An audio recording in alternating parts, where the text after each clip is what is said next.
At ito pa, pinaka-inaantay na ninyong lahat, ang ating pagsusulit. Ayan, access na natin ang ating pagsusulit.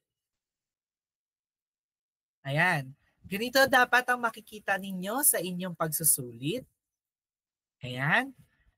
Ayan dapat ang laman niyan. Ayan. Meron lamang kayong 3 minuto para sagutin ang ating pagsusulit. Na-access na po ba lahat ng ang ating link? Wala po bang problema sa pag-access?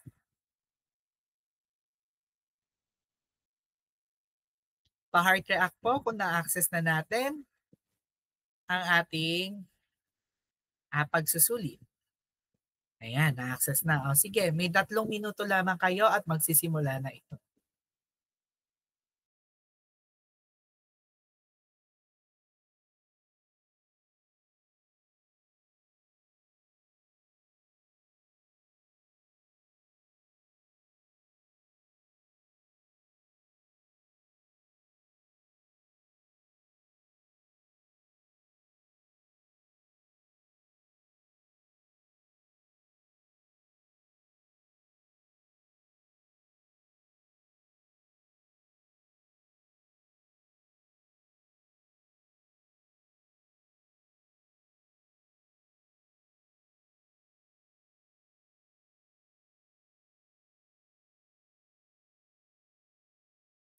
Ayan, meron na lamang kayong 2 minuto para sagutan ang ating pagsusulit.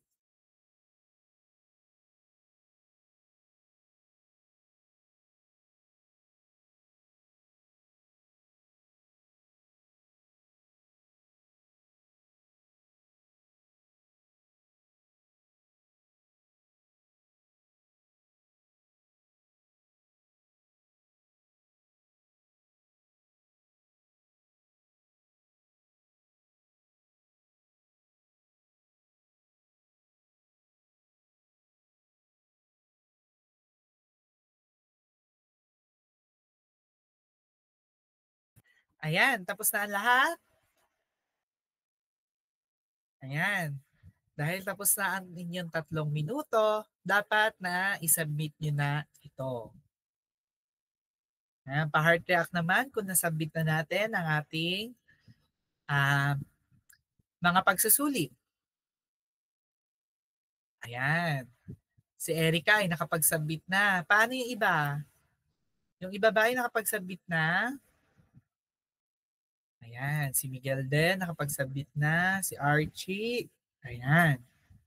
Sige. Majority naman ay nakapag-submit na. Ayan. Huling tawag na po. Lahat ay mag-submit na.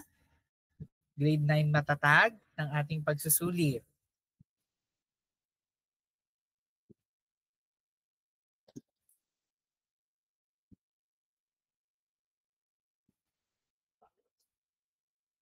Ayan. Mukhang lahat naman na ay nakapag-submit na.